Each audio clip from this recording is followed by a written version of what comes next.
Hello बच्चों, so let's see this question. यहाँ question में पूछा गया है the process responsible for a facilitating loss of water in liquid form from the tip of grass blades at night and in early morning is. So हम लोग का first option है यहाँ पे root pressure, second imbibition, third plasmolysis and fourth transpiration.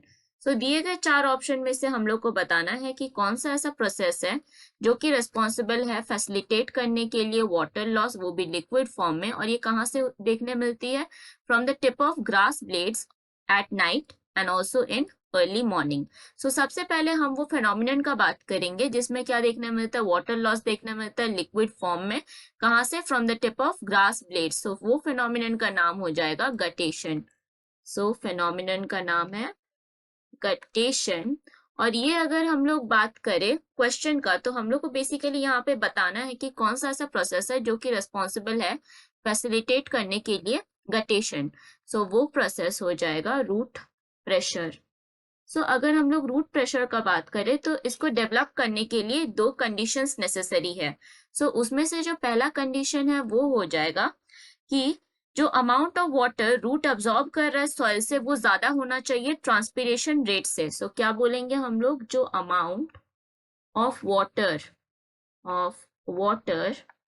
Absorb और ये absorb कौन कर रहा है? ये अब्सॉर्ब कर रहा है रूट सॉइल से, इज ग्रेटर किससे ज्यादा होना चाहिए? Than the transpiration rate, than transpiration rate.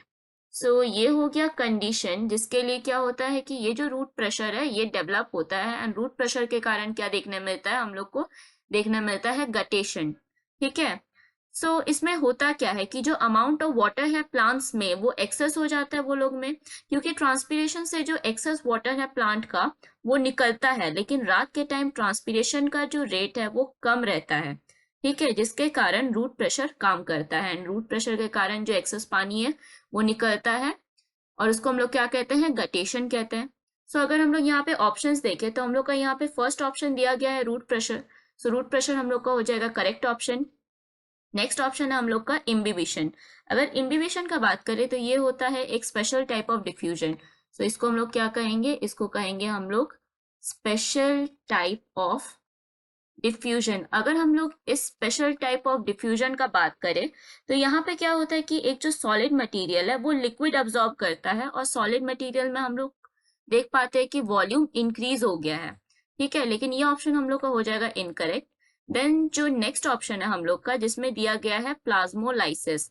Next हम लोग प्लाज्मोलाइसिस का बात करेंगे। इसमें हम लोग देख पाते हैं कि साइटोप्लाज्म श्रिंक हो रहा है। ठीक है, सो हम लोग क्या देख पाते हैं कि इसमें जो सेल का साइटोप्लाज्म है वो श्रिंक होता है, श्रिंकेज देखने में मिलता है, सिकुड़ जाता है, श्रिंक्स। सो ये कब होता है? जब प्लांट सेल को हम लोग एक हाइपरटोनिक सोल्यूशन में प्लेस करते हैं।